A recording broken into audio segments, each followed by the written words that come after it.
Meeting हुई थी कि बाद जो इम्पोर्टेंट सब्जेक्ट्स हैं उनके ऊपर डिबेट कराई जाए।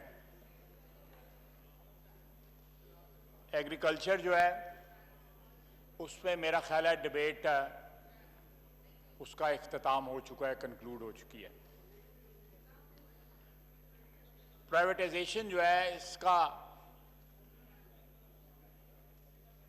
आगाज़ जो है मियां नवाज शरीफ की हुकूमत जो 1991-1993 में रही, इकनॉमिक लिबरलाइजेशन और प्राइवेटाइजेशन जो है वो उसके बड़ी अचीवमेंट में उनका शुमार होता है। बैंक प्राइवेटाइज हुए और जो घी मिल्स और दूसरी बहुत सी चीज़ें जो नेशनलाइज हुई थी 70 की दहाई में, उनको प्राइवेटाइज किया गया। लेकिन प्राइवेटाइजेशन के लिए जो रास्ता अपनाया गया उसमें सबसे इम्पॉर्टेंट जो फीचर था वो ये था कि लोग जिनकी नौकरियां जो है चली जाएंगी उनको मुतबादल जो है ज़राए आमदनी जो है मुहैया किया जाए। और उसका एक तरीका ये रखा गया कि गोल्डन हैंडशेक दिया जाए। इतने पैसे जो हैं बेरोज़गार होने वाले मुलाजमीन को दिए जाएं कि वो मुतबादल रोज़गार का बंदोबस्त कर सकें, बल्कि जो नौकरी से वो कमा रहे थे उससे ज़्यादा पैसे उनको इनकम के ज़रिए, नई इनकम के ज़रिए मुहैया हों, जिसकी वजह से कोई लेबर अनरेस्ट जो है 1991 से लेकर 1993 तक जो है आपको कहीं नजर नहीं आएगा। बेशक कोई उन 2.5 सालों का, 2.25 सालों का अगर कोई रिकॉर्ड उठा के देख ले, लोगों ने सेवरेंस पैकेजेस लिए, लोगों ने गोल्डन हैंडशेक लिए, बल्कि लोगों ने बड़ी कीननेस के साथ जो है गोल्डन हैंडशेक जो है ना वो लिए और अच्छी खासी रकूम जो है बेरोज़गार होने वाले मुलाजमीन जो है वो घर लेके गए और उन्होंने मुतबादल रोज़गार का एहतमाम किया। ये पॉलिसी उसके बाद पीपल्स पार्टी की हुकूमत आई और उन्होंने भी कैरी ऑन की और एक बड़ी प्राइवेटाइजेशन जो है उसका आगाज़ किया, जिससे PTCL की, पाकिस्तान टेलीकॉम की जो है वो प्राइवेटाइजेशन उस ज़माने में हुई और उसके रिकॉर्ड जो है वो डिविडेंड्स आए, 11-12% के करीब प्राइवेटाइजेशन हुई, जो बाद में जनरल मुशर्रफ के दौर में प्राइवेटाइजेशन के जरिए उसको मुकम्मल किया गया। तो ये एक ऐसा एजेंडा था जिसको सक्सेसिव गवर्नमेंट्स ने परसू किया और उसकी मेन वजह थी कि ये अदारे जो है हुकूमत की कंट्रोल में रहने के बावजूद, रहने की वजह से मुसलसल खसारे में जा रहे थे। हुकूमत के इन्फ्लुएंस की वजह से बैंक अपने आज़ादाना फैसले नहीं कर सकते थे। बैंकों में एक ह्यूज पाइलअप जो है वो बैड लोन्स का इकट्ठा हो गया। इसी तरह तमाम दूसरे अदारे जो थे वो कारोबारी मनफियत के बिना के ऊपर या उस बुनियादों के ऊपर उनको ना चलाया गया, बल्कि वहाँ पे ब्यूरोक्रेसी के बहुत से लोग इकट्ठे हो गए, जिसमें NDFC था, उसमें बैंक्स थे, ये जो डेवलपमेंट फाइनेंशियल इंस्टीट्यूशन थी, ये सारी की सारी आहिस्ता आहिस्ता ये तबाह बर्बाद होती चली गई। स्टील मिल भी उनमें सरे फहरिस्त थी, जो आजकल जिसकी ट्रांजैक्शन हो रही है। PAA भी उसका हिस्सा था। बिजली की जो तकसीमकार जो डिस्ट्रीब्यूशन कंपनीज हैं वो भी उनका हिस्सा थी। जनरेशन जो है गवर्नमेंट के पास ही, वो भी उसका हिस्सा है। जनाब वाला, बेसिक प्रिंसिपल है कि हुकूमत जो है वो उसका काम गवर्नेंस है। पाकिस्तान की आवाम को या किसी भी मुल्क की आवाम को हुकूमत की जो बुनियादी जो जो जो फ़र्ज़ होता है वो गवर्नेंस होता है कि वो मुल्क में एक अच्छी गवर्नेंस प्रोवाइड कर सके। कारोबारी अदारे चलाना जो है वो हुकूमत का काम नहीं होता। रिपीटेडली सारी दुनिया में 60 और 70 की दहाई में कौमियाए गए अदारे जो हैं बेतहाशा कौमियाए गए, लेकिन 15-20 साल में जब देखा गया कि ये अदारे सारे के सारे जो हैं वो नुकसान में चले गए हैं।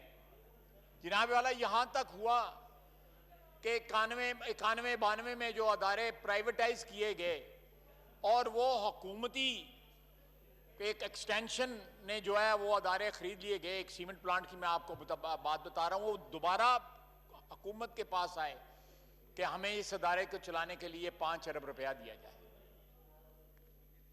ये इतना बड़ा ड्रेन है over last 40 years on national exchequer कि आप इमेजिन नहीं कर सकते। अगर कोई कमीशन बताया जाए कि अंदाजा लगाया जाए कि ये मनफेत बख्श जो अदारे थे उनका क्या हाल हुआ।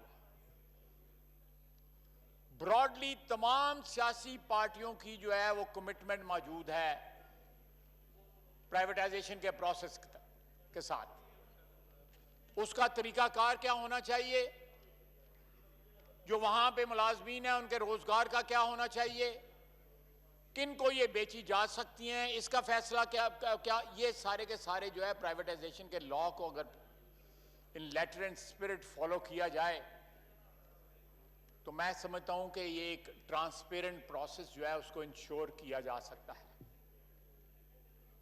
लेकिन अगर इस इंटेंट के साथ आप अदारे प्राइवेटाइज करेंगे कि आपने वो अदारे किसी को डोल आउट करने हैं, किसी अपने क्रोनी को या किसी अपने हमायती को या किसी एटीएम को, तो ये सारे का सारा पर्पस डिफीट हो जाएगा। हम मसूली तौर पे पीपल्स पार्टी का भी जो टेन्योर था 93 से लेके 97 तक और उसके बाद दूसरा टेन्योर भी प्राइवेटाइजेशन की इन प्रिंसिपल किसी ने मुखालफत नहीं की। उसके तरीकाकार पे इख्तलाफ हो सकता है लेकिन उस प्रिंसिपल पे कोई इख्तलाफ नहीं। अगर यह हुकूमत इस पॉलिसी को परसू करना चाहती है, जनाबे वाला बहुत बड़ा एक मिसाल जो है वो स्टील मिल की है कि 2007 में सुप्रीम कोर्ट का फैसला आया उसकी प्राइवेटाइजेशन के खिलाफ। फैसला इस बुनियाद पे था कि वहां पे करप्शन की जो है वो बाज़गश जो है सुनाई दे रही थी कि सारी डील जो है वो नॉन ट्रांसपेरेंट है, ट्रांसपेरेंट नहीं। मुझे नहीं पता कि कितने की करप्शन जो है अंदाजा लगाया गया या उसको प्रिवेंट करने के लिए वो फैसला आया, लेकिन वो 2, 3, 4 अरब रुपए से किसी सूरत ज्यादा नहीं हो सकती थी। मुझे नहीं पता, लेकिन मुझे इतना याद है कि फॉरेन को कंपनी थी जो उसको खरीद रही थी, जिसमें सऊदीया की भी एक कंपनी थी। लेकिन आपने देखा कि 2-3 अरब रुपए की करप्शन को बचाने के लिए सैकड़ों अरब जो है सालाना जो है स्टील मिल को अफ्लोट रखने के लिए जो है वो इस्तेमाल किए गए। एक वक्त था कि एक स्टील मिल की प्रेमिसेस के ऊपर 55 यूनियनें थी। उनका मेडिकल बिल जो था वो बलूचिस्तान के सेहत के बजट से ज्यादा था। मैं 1992 की बात कर रहा हूं। मेरा बिल्कुल मेरी हमदर्दियां जो हैं मुलाजमीन के साथ हैं। मेरी हमदर्दियां जो हैं वो बेरोजगार लोग, कथित तौर पर बेरोजगार नहीं लोगों को होना चाहिए, उसका अलहदा बंदोबस्त किया जा सकता है। वो सारे प्राइवेटाइजेशन के पैकेज में बिल्ट इन किया जा सकता है, उनको प्रोटेक्शन प्रोवाइड की जा सकती है। लेकिन कॉन्टिन्यूस हेमरेज जो है नेशनल एक्सचेकर की वो अलाउ नहीं की जा सकती। तमाम लोगों से गुजारिश है कि गौर से सुने, आपस में बातचीत ना करें। जनाब वाला, हमारा कंसर्न जो है, जो आज जो डिबेट जिसका आगाज हो रहा है उसमें हमारा कंसर्न सिर्फ ये है, एक इज्तिमाई जो खदशा जो है ये है कि जिस तरह पिछले महीने डेढ़ महीने में जिस तरह पीआईए को तबाह किया गया है, हुकूमती अदारे, पीआईए इटसेल्फ, वज़रा, मुख्तलिफ वज़रा, किसी का एक बयान भी एक दूसरे से नहीं मिलता। सिविल एविएशन कुछ कह रही है, वजीर साहब कुछ कह रहे हैं, पीआईए कुछ और कह रही है, और इसी सारे चक्कर में पीआईए जो है, जो भी उसके खंडरात बाकी थे वो भी तबाह बर्बाद हो गए। डिलिबरेटली एक नेशनल कैरियर को जो है तबाह कर दिया गया है एक बयान की वजह से। आप अगर उसको कल प्राइवेटाइज करने जाएंगे आपको कुछ नहीं मिलेगा। आपके पास रूट्स हैं, आपके पास गेट्स हैं। मसलन आपको दोपहर के वक्त आपकी फ्लाइट लैंड करती है हीथ्रो के ऊपर, उसकी बहुत बड़ी कीमत है, 20-25 मिलियन डॉलर से भी ज्यादा हो सकता है आपको उसकी गेट का मिले, टाइम का पैसा मिले। लेकिन ये नाआखमत अंदेश लोगों ने जो बयानात दिए, उन्होंने ये इम्पॉसिबल बना दिया है। एयरपोर्ट्स की जो प्राइवेटाइजेशन या आउटसोर्सिंग का नारा लगाया गया, किस वक्त लगाया गया? जब सारी दुनिया में एयरपोर्ट जो है वीरान पड़े हुए हैं। रूजवेल्ट की प्राइवेटाइजेशन या लीज आउट करने का प्रोग्राम बनाया गया किस वक्त? जब 73 पिछले 3 माह के अंदर 73 होटल जो है न्यूयॉर्क में, मैनहट्टन में बंद हो गए हैं। क्या क्या क्या वैल्यू उन प्रॉपर्टीज की रह गई होगी जो आप बेचने जा रहे हैं? इसलिए हम हक बजानब हैं ये शक करने पे कि there is a method in this madness. दाल में कुछ काला है, किसी को ओबलाइज किया जा रहा है। जनाबे वाला 1997-98 में 320 अरब डॉलर रूजवेल्ट होटल के ऑफर किए गए।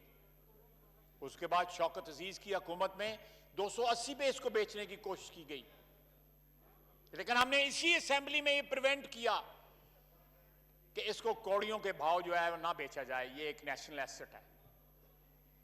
अब पीआईए को तबाह बर्बाद करके अपने बयानात की वजह से सारे पाकिस्तान, सारी दुनिया में पाकिस्तान की जग हंसाई हुई। पीआईए जो दूसरी एयरलाइंस बनाती थी, दुनिया के कई एयरलाइनों की बुनियाद जो है पीआईए ने रखी। आज जो पीआईए जो है वो तबाह बर्बाद हो गई है, क्योंकि यहां कंट्रोवर्सी नहीं खत्म हो रही कि 262 एयर पायलट जो हैं वो उनके लाइसेंसेस गलत थे, या 50 के गलत थे, या 40 के गलत थे। मिनिस्टर साहब जो हैं वो कहते हैं कि जाली जो है वो उनकी वो इम्तिहानात थे, या जाली लाइसेंस थे, या जाली डिग्रियां थी। सर, जाली डिग्रियां तो बहुत से लोगों की हैं। मिनिस्टर साहब को सोच लें। चलो रहन दो, सारे समझ रहे ने। तो ये जनाबे वाला, जनाबे डिप्टी स्पीकर, ये इंटेंट की बात है। आप इस प्राइवेटाइजेशन के प्रोसेस को सही इंटेंट के साथ, सही नीयत के साथ अगर आप इसको परसू करेंगे तो ये मुल्क और कौम के लिए बेहतर होगा। आप रोजगार का मुतबादल इंतजाम करेंगे, जो लोग बेरोजगार हो रहे हैं, तो ये आपके लिए अच्छा होगा। लेकिन जब आप कौड़ियों के भाव डिलिबरेटली इनको तबाह करके एक ऐसी मार्केट में इनको डिस्पोज ऑफ करने की कोशिश करेंगे, जो मार्केट इस वक्त रॉक बॉटम पे पहुंची हुई है। दुनिया में कोई सोच नहीं सकता कि आप अपना घर उस वक्त बेचने जाएं जब जो है वो मार्केट में जो है घर के खरीदारी कोई ना हो, और खरीदार आप खुद खड़ा कर लें। लोगों को नाम भी पता है ऑलरेडी, प्रिंट मीडिया में, इलेक्ट्रॉनिक मीडिया में, सोशल मीडिया पे नाम भी लोगों के मौजूद हैं जो इन तमाम प्रॉपर्टीज को खरीदना चाह रहे हैं या लाइन में लगे हुए हैं। मौजूदा हुकूमत जो है अपने क्रोनीज को, अपनी एटीएम्स को जो है ओबलाइज कर रही है। हमें प्राइवेटाइजेशन के ऊपर कोई इस असूली इख्तलाफ नहीं है, लेकिन हम ये लूट मार नहीं होने देंगे। हम इस हाउस में भी इसको चैलेंज करेंगे, और हम जो है अगर अदालतों में जाना पड़ा तो हम अदालतों में भी इस प्रोसेस को चैलेंज करेंगे। ये कौमी असासे हैं। अगर आपने हैंड ओवर करने हैं तो उनको अच्छे दामों पे हैंड ओवर करें, उन हाथों में दें जो इनको बेहतर चला सकें और नए मौके रोजगार के मुहैया करें। जब बैंक प्राइवेटाइज होने, जनाब डिप्टी स्पीकर, जब बैंक प्राइवेटाइज हुए, अभी बैंक और सारे ये बैंक, 73,000 मुलाजमीन जो है वो घर भेजे गए। एक मुलाजम किसी सड़क पे नहीं आया और 275 नई मुलाजमतें जो है ना वो जनरेट हुई प्राइवेटाइजेशन की वजह से। 2,75,000 जो है नई मुलाजमतें। इसी तरह जब पीटीसीएल प्राइवेटाइज हुई, $10 बिलियन की पीटीसीएल बिकी। पीटीसीएल की सर्विस बेहतर हो गई। इसी ऐवान में हमें महीने का 7 कनेक्शन का कोटा मिलता था फोन्स का, और वो कोटा जो है बहुत बड़ी एक फैसिलिटी थी जो एमएनएस को दी जाती थी, क्योंकि 4-4, 5-5 साल की वेटिंग लिस्ट थी टेलीफोन लगाने के लिए। आज आप टेलीफोन जो है पिछले 8-10 साल से, 15 साल से आप एप्लीकेशन देते हैं, दूसरे दिन आपका फोन लग जाता है। पीटीसीएल जो है अपना मोबाइल लाइसेंस, मैं प्राइवेटाइजेशन का चेयरमैन था जब पीटीसीएल को मोबाइल का लाइसेंस दिलाया गया, यूफोन का। मुलाजमतें बढ़ी, इंडस्ट्रियल एक्टिविटी बढ़ी, फाइनेंशियल एक्टिविटी बढ़ी, अच्छी बात है। लेकिन आप इस तरह करेंगे जिस तरह ये गवर्नमेंट परसू कर रही है, हर इनिशिएटिव पे जो इस हुकूमत ने, जब ये अपोजिशन में थे, जो इन्होंने इनिशिएटिव जिनके ऊपर प्रॉमिस किया था, हर इनिशिएटिव को रिवर्स किया। आज कानों को हाथ लगाते होंगे कि हमारी पुरानी को वीडियोस ना देखें, हमारी पुरानी को ट्वीट्स ना देख ले, और कोई नए इनिशिएटिव लिए तो वो इस तरह के लिए कि उनके पीछे कोई ना कोई इनका अपना चेहरा नजर आता है खरीदार के तौर पे। जनाबे वाला, ये कौमी दौलत है, इसको अपनी जाती दौलत जो है वो समझ के लुटाया ना जाए। ये किसी एक शख्स की मीरास नहीं है, ये कौम की मीरास है। ये जायदादें जो हैं पाकिस्तान की आवाम की जायदादें हैं। द गवर्नमेंट जो है वो इनको होल्ड कर रही है, ट्रस्ट में होल्ड कर रही है। अगर ये एजेंडा परसू होना है तो ट्रांसपेरेंसी के साथ आपने कैबिनेट कमेटी बना दी, ये होटल को प्राइवेटाइज करने के लिए और एयरपोर्ट को आउटसोर्स करने के लिए, जब कानून में इस चीज की कोई इजाजत ही नहीं देता, और उसमें वो लोग बना लिए जो यहां पे पाकिस्तान में ड्यूल नेशनलिटी के ऊपर लूटमार करने आए हुए हैं, जिनको इस जमीन के साथ जिनका रिश्ता जो है वो अनक्वालिफाइड नहीं है, क्वालिफाइड है, मशरूत है उनका इस जमीन के साथ रिश्ता, इस वतन के साथ जो है वो वफादारी मशरूत है। और नॉन इलेक्टेड लोगों को उस कमेटी में डाला गया। जनाबे वाला, काबीना कभी नॉन इलेक्टेड लोग काबीना में नहीं बैठ सकते। जनाबे डिप्टी स्पीकर, मैं सारे हाउस को यह एड्रेस करके बताता हूं, काबीना जो है इस हाउस का प्रोडक्ट है। आइन जो है वो दर्ज है आइन में कि कितने इस हाउस में परसेंटेज होगी और कितने अक्रॉस द कॉरिडोर जो है हाउस जो है हमारा सेनेट ऐवान बाला जो है उसकी क्या परसेंटेज है, डिफाइंड है। जब इन दो ऐवानों के मेंबरान जो हैं वो ड्यूल नेशनलिटी नहीं रख सकते, तो कैबिनेट में बैठा हुआ बंदा किस तरह ड्यूल नेशनलिटी रख सकता है? काबीना जो है वो प्रोडक्ट है पार्लियामेंट का, ऑफशूट है पार्लियामेंट का, इंटेग्रल पार्ट है पार्लियामेंट का। अगर यहां पे ड्यूल नेशनल नहीं बैठ सकता तो काबीना में किस तरह ड्यूल नेशनल बैठ सकता है? सिर्फ इसलिए कि वो चहेते हैं किसी के, सिर्फ इसलिए कि वो किसी की एटीएम है? ये नहीं होगा जनाबे डिप्टी स्पीकर, ये नहीं होगा। हम हर मुहाज पे रेजिस्ट करेंगे इन मूव्स को। आपने क्या दिया पिछले 2 साल में? आपने भूख दी, महंगाई दी। अभी 15 मिनट आधा घंटा पहले दवाइयों की कीमतों की बात हो रही थी।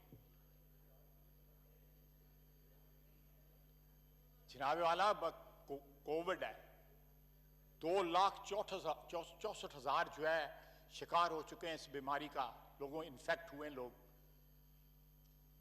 एक पेंडेमिक है, उस दौरान भी, इस आफत के दौरान भी मुनाफाखोरी की जा रही है।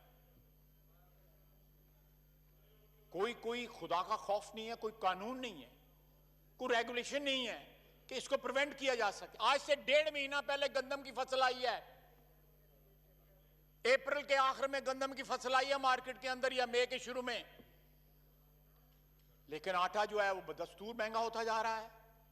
फसल आती है तो ड्रॉप होते हैं जो रेट्स हैं, हमारे यहां पे फसल आती है तो उसका कोई इफेक्ट नहीं होता, बल्कि रेट ऊपर चले जाते हैं। पिछले 4, 5, 6 महीने से, बल्कि इससे भी ज्यादा, सारी कौम जो है वो गंदम की क्राइसिस को रोक रही है। एक फसल से लेकर दूसरी फसल आ गई है, लेकिन प्राइसेस कंट्रोल नहीं हो सकी। सिर्फ ये कहा जाता है बड़ा सख्त एक्शन लूंगा, ये कर दूंगा, वो कर दूंगा। खाली खुली बड़कों से जनाब डिप्टी स्पीकर काम नहीं चलेगा। लोग इस महंगाई का मुकाबला नहीं कर सकते, लोग बीमारी का मुकाबला नहीं कर सकते, लोग इस गैर शफाफ प्राइवेटाइजेशन को जो है वो रिजेक्ट करते हैं। आपने क्या क्या गिनवाऊं, इतने हैं कि इतने गिन नहीं सकते, इतनी जो है यू टर्न और इतनी जो है वादा खिलाफियां और इनहराफ किया आपने कॉल के उसे पिछले 2 साल के अंदर। लेजिस्लेशंस लाई जा रही हैं। मैं वजीर खारजा था, 2 दिन कुलभूषण का नाम नहीं लिया जाता था, हमारे ऊपर जो है मोदी के यार का इल्जाम लगा दिया जाता था, हमारे खिलाफ गद्दारी के फतवे दिए जाते थे। आज उस कुलभूषण को फैसिलिटेट करने के लिए यहां पे लेजिस्लेशन लाई जा रही है। जनाब डिप्टी स्पीकर, 72 साल में इस कौम ने बड़े बड़े तमाशे देखे हैं, लेकिन इससे बड़ा तमाशा कोई नहीं देखा जो आजकल पिछले 2 साल से चल रहा है। आज भी नौबत यहां पे आ गई है कि वोटर, सपोर्टर और स्पॉन्सर सारे कह रहे हैं आलमान और कानों को हाथ लगा रहे हैं। ये कहां पे जाकर रुकेगा? ये सिलसिला, ये दिन दहाड़, जनाब कोई सोच सकता है कि अपने मुल्क के एक अदारे को आप इस तरह तबाह करें जिस तरह वजीर हवाबाजी ने जो है बयान दे के जो है। जनाब वाला, मैं उस मीटिंग में मौजूद था, एविएशन सेक्रेटरी जो है वो कह रहे थे कि हमारा कोई इस किस्म का सिलसिला नहीं है, सारे वेरीफाई हो गए हैं। And the minister for aviation still इंसिस्ट्स। किसका एजेंडा परसू कर रहे हैं ये? जनाब स्पीकर, किसका एजेंडा परसू हो रहा है?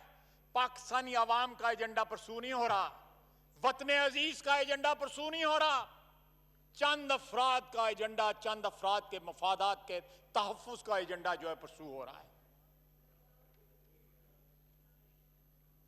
कुछ हो या ना हो, मुल्क जो है दिन ब दिन जो है वो इन्हतात की तरफ जा रहा है, जवाल की तरफ जा रहा है। अल्लाह ताला मुझे गलत, मेरी दुआ है कि मैं गलत साबित हूं। स्टॉक एक्सचेंज आपका कसीनो बन गया है।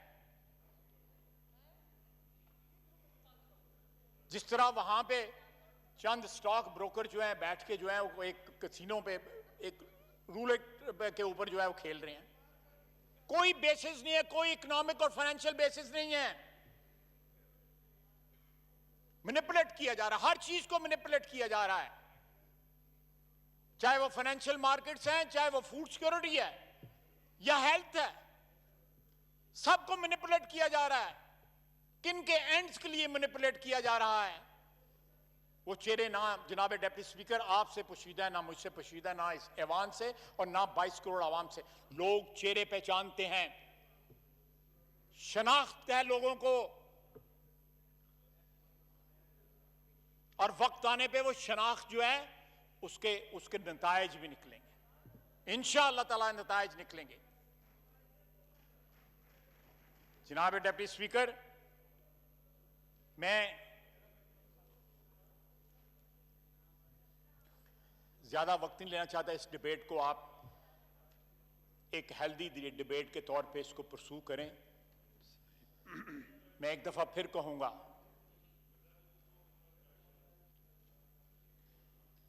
कि प्राइवेटाइजेशन के प्रोसेस के जरिए किसी का अगर आपने उधार देना है तो उधार ना चुकाएं उससे, या किसी ने आपकी जेब में 4 पैसे डाले हुए हैं तो आप वो पैसे जो है इस कौम के पैसे ना उससे ना उसकी जो ऑब्लिगेशन जो है वो चुकाएं। जनाब वाला वो पंजाबी में कहते हैं औखे भारे वेले लोग काम आउंदे ने, लेकिन उन्होंने अपने पल्लों फिर उन्होंने अदा करो ना, कौम के पल्लों तो ना अदा करो उन्होंने पैसे। अगर कोई आपके काम आया हुआ है या किसी ने आपका खर्चा उठाया हुआ है तो खुदा के लिए उसके खर्चे का इफ्जाना जो है इस कौम की जेब से ना दें। वो दवाइयां महंगी करके ना दें, वो गंदम महंगी करके ना दें, वो चीनी महंगी करके ना दें, उसको जाने दिया है। यहां सैकड़ों लोग हैं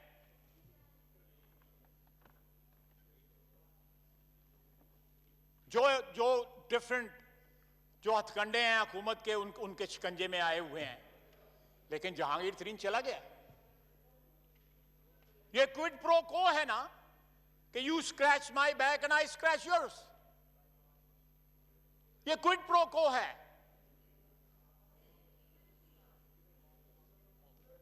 ये इज्तिमाई खुदकुशी है जो हम इस वक्त कर रहे हैं।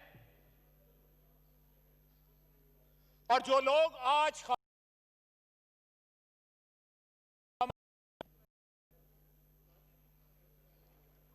जो आवाज नहीं उठाएगा इस करप्शन के ऊपर, इस क्रोनिज्म के ऊपर, जिसमें एक नई जो है वो एक्सट्रीम जो है इन्होंने निकाल लिया है कि आप प्राइवेटाइजेशन के जरिए जो है अपने बैरूनी मुल्क के जो आका हैं उनको ऑब्लाइज किया जा रहा है। मैं नाम नहीं लेना चाहता, उनको ऑब्लाइज किया जा रहा है प्राइवेटाइजेशन के जरिए। जनाबे वाला इसको प्रोसेस को शफाफ रखें। कानून मौजूद है, उस कानून को फॉलो करें।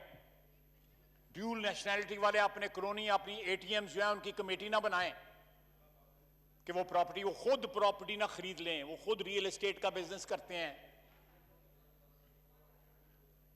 जनाब डिप्टी स्पीकर, आप भी मेरी तरह एक पॉलिटिकल वर्कर हैं।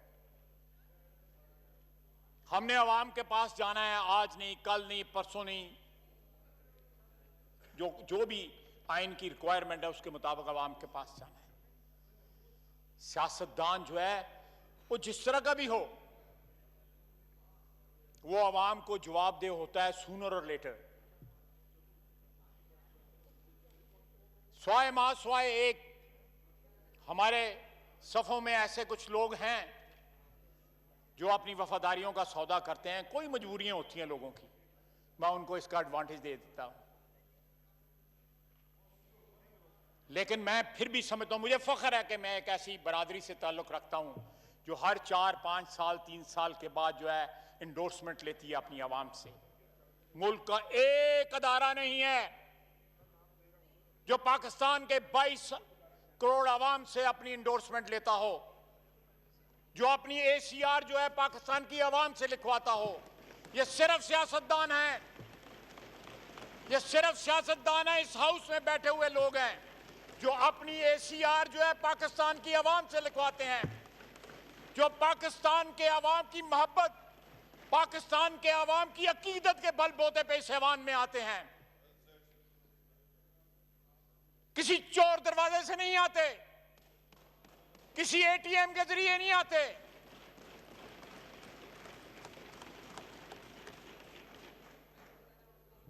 किसी बंद दरवाजे के पीछे बैठ के सौदाबाजी से नहीं आते,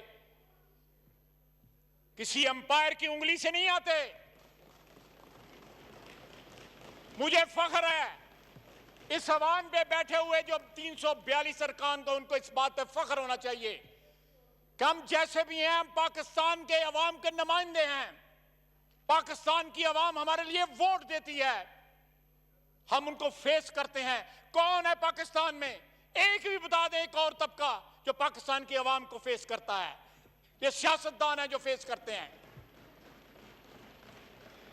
हमने 72 साल में बार बार पाकिस्तान की आवाम को फेस किया, हमसे गलतियां हुई, हमने उन गलतियों का खमियाजा भुगता, जलावतन हुए, फांसी लग गए, कत्ल हो गए, ये हमने कीमत अदा की हुई है। इस मट्टी की मोहब्बत के लिए हम अशुफ्ता सरों ने वो कर्ज उतारे हैं जो वाजिब भी नहीं थे। जनाब स्पीकर, हमें सियासी वर्करों को, पाकिस्तानी कौम के नुमाइंदों को इस बात का एहसास होना चाहिए कि हमें क्या फौकियत है पाकिस्तान के तमाम अदारों के ऊपर। सियासतदान होना गाली नहीं है, सियासतदान होना इज्जतदारी है, फख्र की बात है, लेजिटिमेसी है। मेरे क्रीडेंशियल्स में लेजिटिमेसी है। किसी और अदारे के अफराद के पास वो लेजिटिमेसी नहीं है जो इस 342 अरकान के पास लेजिटिमेसी है। उस लेजिटिमेसी का पास करते हुए, उस वोट की इज्जत का पास करते हुए, हमें यहां पे सहवान के अंदर उनकी नुमाइंदगी ऐसी करनी चाहिए जिसके ऊपर कोई उंगली ना उठा सके। जनाब वाला, इस स्पिरिट के साथ प्राइवेटाइजेशन के प्रोसेस को परसू कीजिए। शुक्रिया जी। जी जनाब मुराद सईद साहब। बिस्मिल्लाहिर्रहमानिर्रहीम। खामोश रहे, खामोशी से एक दूसरे की बात सुने और इस तरह जो है वो किसी पे नारेबाजी ना कसें। बैठ जाएं, आप बैठ जाएं, बिस्मिल्लाहिर्रहमानिर्रहीम। गौर से सुने, देखें। शुक्रिया, जी। शुक्रिया जनाब स्पीकर। स्पीकर साहब,